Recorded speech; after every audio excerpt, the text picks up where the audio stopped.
Welcome to part 13 of my tutorial on how to make an animated bogie for a steam locomotive using Gmax. And in this session what I'm going to do is make and animate the connecting rod which will join the eccentric ring pins of both sets of wheels and axles. So first of all, what we need to do is to come up with our model of a connecting rod. So I'm going to make a very simple one indeed, and I'm going to use the left view, and it's going to be connecting here to here, and of course a duplicate of it will connect here to here because we're looking right through the model now in wireframe mode. So essentially a connecting rod, well, what is it? It's two cylinders and a box. That's essentially all it is. You can add lots more variation in that. You can make the box the length of it particularly detailed. You can drop in an inset. You can do all sorts of things. The greater the detail, the more polys you use. So you need to create an effect rather than an absolutely precise image or an absolutely precise mesh of the connecting rod. So there it is. That's on the top-down view. And remember, all animation you animate using the top-down view, and you draw the dummy that is going to be animated, to which you're going to attach other items to make them turn. You're going to turn it this way. Otherwise, you'll see some very remarkable things happening in Trainz. Wheels going in the wrong direction and all this sort of thing. So I've just centered up that on the box that I've just made. I've just moved it in more than one direction, so I want to move that back. There we are. And let's have a look at the actual size of it. 3.126. Well, let's make it 3 inches. That's that measure there, and let's center back there. And modification 2.983. Well, let's tidy that up and make it 3 inches. Seems like a more logical size. That's the depth. And 9.6365. Well, we'll leave that at the moment because that's the length of it, and we can come back and change that in due course. So there we are. That's the connecting rod, part of the connecting rod. The next bit that we're going to do is we're going to do the circular piece that the pin actually part of the rod that goes around the pin. And so as you can see, what I'm doing is I'm making this up of very basic standard primitives. So if I zoom in on the connecting rod, and let's make that full screen, there's plenty of chance to see what it is. Let's make a cylinder, and more or less that's more or less the middle. So let's come out, and maybe that's about the right size for the end of our connecting rod. You might like to make the rod a bit deeper, I think. Well, anyway, and over here you can see the length or the height of it as it's describing it here. Let's make it about as close as we can to 3 inches. There we are, and just change that to 3 inches. So it's the same thickness as the connecting, as the rod itself, as the box. Let's go back into modify. We don't want all those height segments. Well, we've got 1, 2, 3, 4, 5, 6, 7, 8, 9. We've got 12 faces there, so we leave it at 18 because that's a larger diameter. And the only other thing we need to do now is to have a look where it actually is in top-down view. There it is. Make sure it is centered, and we'll align it using the align button up here with the rod on the X position. There it is. So actually, if we look down here in our perspective view, you can see what's happening. All I've done is made a cylinder that fits over the pin. It's in a reasonable position. It's not actually rubbing on the wheel. It's probably a little bit too far out, but those are the sort of things you can easily adjust. I'm just doing this as it is, just to give us a basic rod to work with. And let's make another one. We'll just clone that, and we're going to center it on this eccentric pin here. or rather that's the way we're going to do it. Now it's just aligned. Make sure you get the correct one. The first one there, I moved it to center it onto the pin in this axis, but you want it obviously to center it on this position here, on this axis. So there we are, there's our eccentric rod. Let's have a look at the animation. And it just stays there. Of course it does, because we haven't done anything. And it's just 3 very simple, basic meshes. And of those meshes now, we can tidy them up a bit. So if we look here in the side view, let's go into our box that we made first and collapse it to a poly. Pick up the end vertices, and it doesn't really make much difference, so I just like to keep it so it's actually only a little bit buried into the cylinder, which makes up the end. But those 3 together are going to make up the same of a single piece. We're going to treat that as a single mesh in a minute. I'll show you how we do that. So let's go back to our perspective view and wireframe it. We're looking at vertices at the moment, so let's go zoom right in. Oops, if you zoom in too much it disappears. There we are. Yep, it's disappeared. So the polygon at the end is buried in the cylinder, so we can delete it, save polys. Do that as soon as you can so that you don't have to spend a lot of time going back and deleting a whole load of unnecessary polys. So nobody's going to see that, so we can lose it. That will reduce the if we look at polygon counter, that will reduce that box down to 5. The end will be a fair bit bigger, 72. But if that's because it's set as a cylinder, as a standard primitive, if we reduce that to polys, jumps down to 20. Just simplifies the model. And we do the same over here.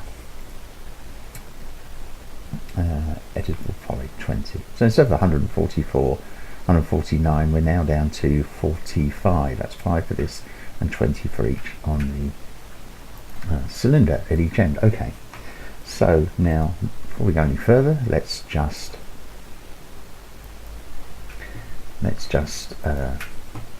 texture these. Remember, I'm only using 2 textures. That's my main one, which is frames, which is just a selection of greys and various other bits and pieces, and a shiny version of that. So we're just going to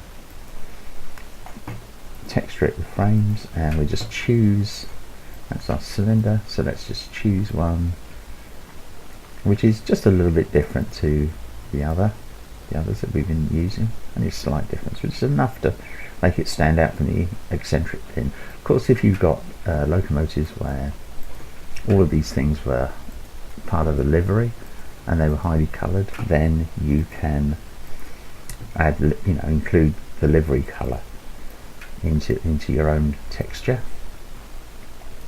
and then use that when you come to make the various components.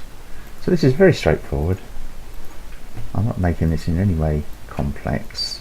I've got one bit of this texture has got those grey stripes on it. I forget now why I used those, but I know I did. For something. This one I tend to use for the coal in bunkers on tank locomotives. Right, okay, so we've got those 3 pieces and they're all part of the connecting rod. So let's now just one after the other, and I'm holding down the control button to make multiple selections. Select those and let's just group them together so that we've got a connecting rod grouped together. Now the other thing is the next thing we need to do is to make a and we make sure before we do that we'll make sure we've centered the group as well, and we're going to make the rod for the other side just by cloning, because we've already done all the work on this one, so why bother doing it all again. And we'll use the select and move, and it was at minus 4106. Don't worry about this setting. So if we do it to plus, it should put it on the other side over there. There we are. But of course it's in the wrong place. So let's have a look here. Get this out of the way. And we're actually looking through the model at the other one. So the first thing we can do is to use that axis there and move it up to about there and 0 it. Then using the x-axis, just move it along until it is centered correctly over the pin. And you do that, basically I always do it by eye. It seems to look okay.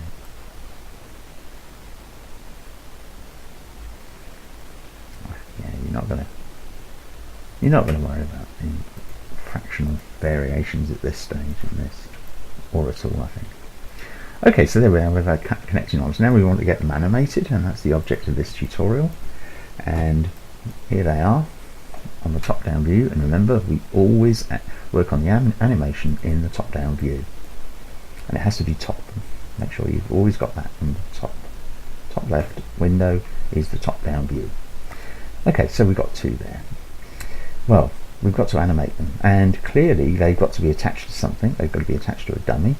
And let's have a look at what dummies we've got. We've got BR Axle 02 and BR Axle 01. So what we're going to do is we're going to animate them by linking them to the BR Axle 02 at the back. We don't have to worry about if we get that one right, then we don't have to worry about having any other links. In fact, you can only link it to one dummy at any one time. But now we've got to start thinking about hierarchy.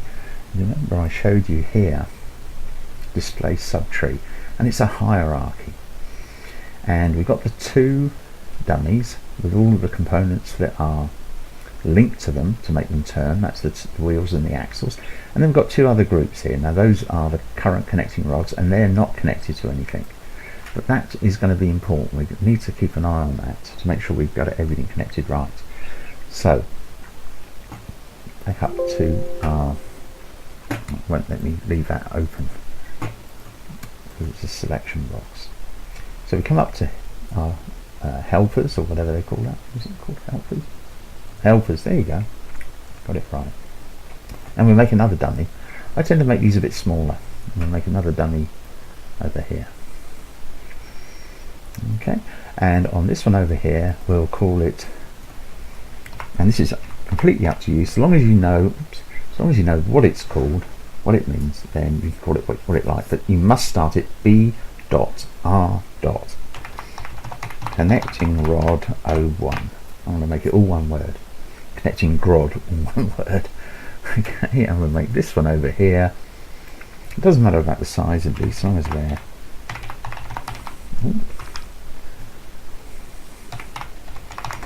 rod 02. There we are. Did I put a space in there? I think I did. There we are, connecting rod. I think it works okay with the space, it's just I tend to try and leave them out.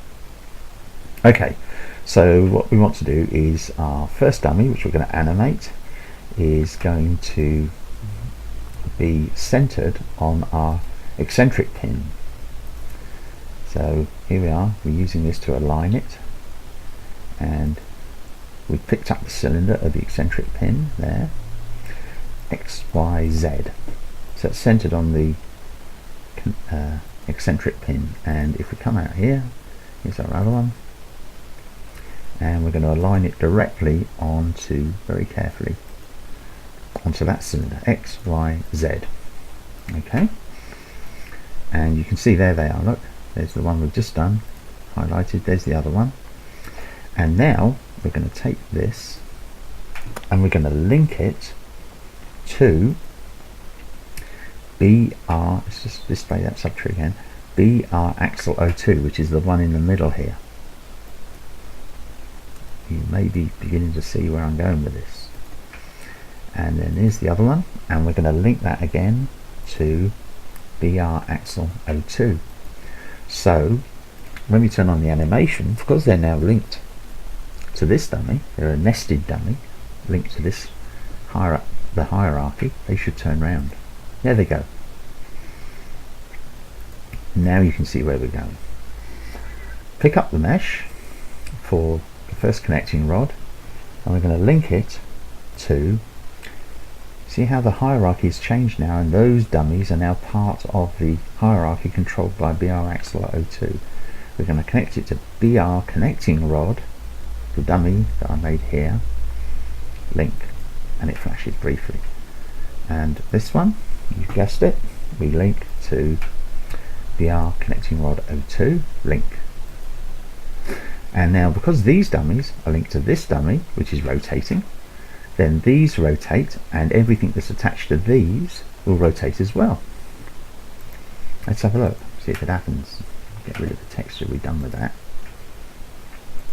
There we are, and aren't those brilliant connecting rods? Look at that, digging a trench as they go along. Brilliant. Okay, so now we've got to alter this so that it isn't, you know, daft. And the way we do that is this time, and this is how you really get into the animation. We're going to come into a side view, so you have to know what you're doing, because remember, all adding animation is from the top, but this sort of editing of this type of lateral movement, this, you know, side movement here, you work on the side. And we're going to start turn on animation, which means we're going to edit animation. Okay, and we've got, how many frames have we got? Let's go to the end. We've got 32 frames. From 0 to 32 is in a circle. If we follow it round, 1, 2, 3, 4, 5, 6, 7, 8, 9, 10. Now, you can spend hours, I have spent hours, days on trying to get the animation right. And sometimes it just doesn't work out, and you have to scrub it and start again, especially with more complex models. The worst ones actually are the animated scenery items, I found, especially where I've put in a lift on my lime kilns or coal mines, things like that. And I think I've actually issued them without the animation because I just got so defeated in the end. There were so many things. So but this is relatively straightforward, but it's always something that seems to daunt people. So I'm going to try a couple of things first. So I've selected this connecting rod 01, which is controlling this connecting rod. That's a dummy, BR, always tells you it's a dummy, and it's controlling this connecting rod. Okay, so we're going to jump ahead a quarter of the turn, and a turn is 32 frames, so a quarter of that, you know, for all those maths geniuses out there, is 8 frames. Let's jump forward to 8. Okay, and here's our connecting rod, and it's all still active. So what we do is making sure we've got our 5-degree toggle on, so it constrains rotational movement to 5-degree increments with the Z-axis, and you'll soon work out if you haven't got it. Just turn it back until it's lined up again correctly. Let's try it at 16 frames. Here it is. Don't worry about the other one. And it's the dummy which you're moving. You're not moving the things that are attached to it, you're moving the dummy. And because you're moving the dummy, the things that are attached to it will move as well. Don't worry about this one. Okay, and then back to 32, and it's already in the right position. Okay, so let's turn animation off for a minute and let's go to see what we've managed to achieve. Let's see if it works. Whoa, we've got one going crazy at the back there, but this one in front is correctly animated.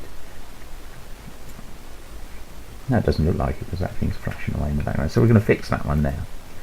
So let's go back to our left view here,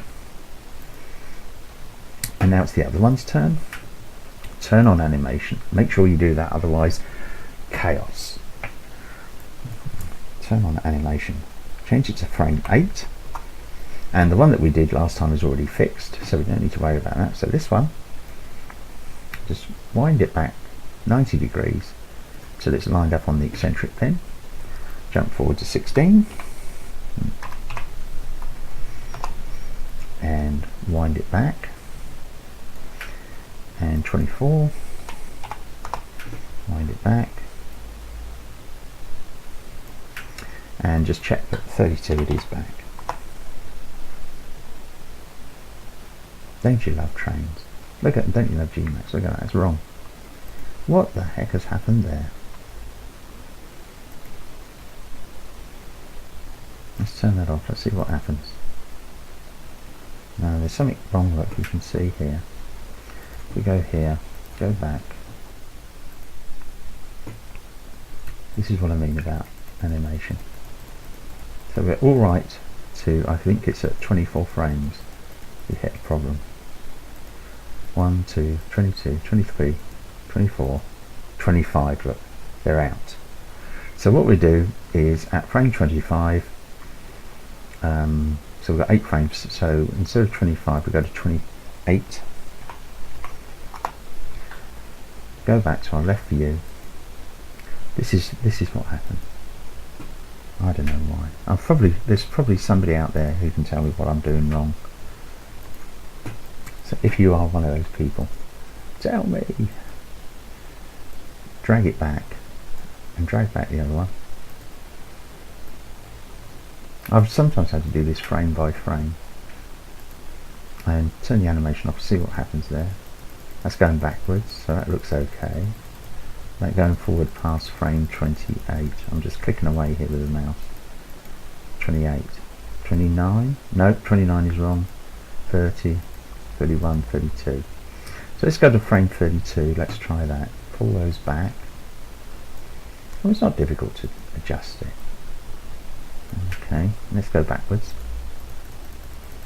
Yeah, for some reason it just blew whatever I had at frame 32. And I think what it was is because I had, if I'd adjusted it, even though it looked right on frame 32, if I'd have actually sort of moved it up and moved it back again, I think it would have stored that. So it would have forced it into place. As I say, I've done animations of 100 frames, and I've had to adjust the animation on every single, excuse me, every single frame. You've got to be patient. It's worth it. There we are. Looks alright, doesn't it? So there's our coupling rods. Bouncing up and down. Is the one at the back okay? Looks a bit weird. No, that's fine. Look, they're going round. Let's just look at it. I'm just rotating it here, and it's pausing as I rotate. So you see it's the these are just the axle rotations, but these two here are not just rotating with the axle, they're also rotating in their own right to main. So while this one is turning, the one in the middle here, let's get an arrow, this one in the middle here is turning completely. These are reversing that effect, but they're going up and down. There's probably a technical term for this, I don't know what it is. Okay, so that's what we're going to develop. We're going to develop this because our next stage will be to create a couple of cylinders, which will be very basic indeed, and put in the meshes for the piston rods and the connecting gear for connecting the piston rod down to the front end eccentric pins. So that will be the driving from the cylinders. I work it this way. I haven't found it working any other way. I feel I always have to do it this way round. I can't imagine how you can make steam locomotive motion without starting with the bogies and the connecting rods. To me it's just been impossible. It's like, you know, horse and cart running backwards. So there we are. That's the end of this tutorial. So if you can get that, if you can achieve this, get into this state, you're doing very well.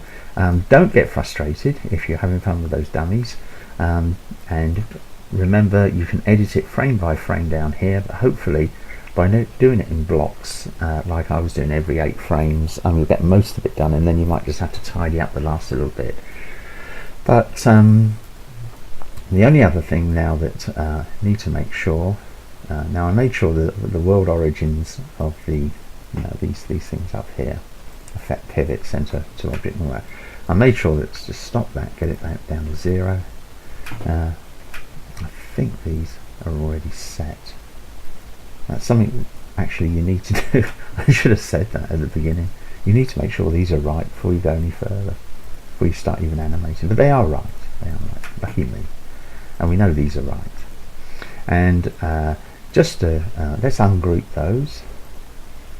Okay, so it's just broken down into a box and two cylinders now. And if we look at the hierarchy, display subtree, we've got axle 1, and it's got a couple of groups which I've got to ungroup, and then it's axle 2, which has got, that's the wheel set. And we got that, and then within that we've got the first connecting rod, and that's the connecting bar, connecting rod that it's controlling, and it itself is influenced, is controlled by BR axle 02, and there's BR connecting rod 02 dummy, and that's the rod it's controlling. And all these other bits here are all the other things that BR axle 02 is controlling, because they're in the same indent as this. So they're not under this, they're not under the control of this dummy, although they are, you know, as it appears on the list here, under them. But if you look, so getting used to this hierarchy is really important, because that's the way you'll figure out what's going wrong. And when you're building up steam locomotive valve gear, you gradually increase the number. You'll see there'll be extra indents here as I add extra dummies, and some of them will be controlled by the connecting rod dummies, I think that's right, and others will be controlled by the axle, or they will be like these axle dummies, they will be completely separate.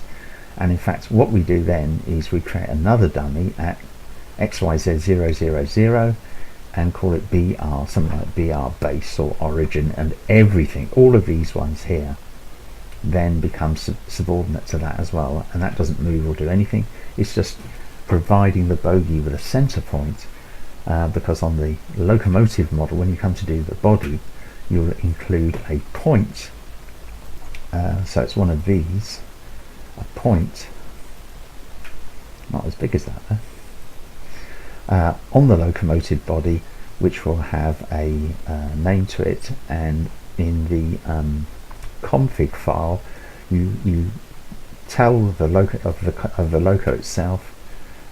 You export the bogie and the loco separately, and the loco config text file has this name, the name of this point. I mean, it's just called 0.01, but there's a different naming convention for it. On this point, that you put this dummy in the middle of the bogie at 000, so that means you can tell Trainz where to position this bogie under the locomotive. And if you don't get it right, it's quite funny, but very annoying. Okay, so that's going to conclude my tutorial number 13 for the connecting rods, and tutorial 14 will be beginning to make the cylinder and piston rods, and that's as far as I'll take it.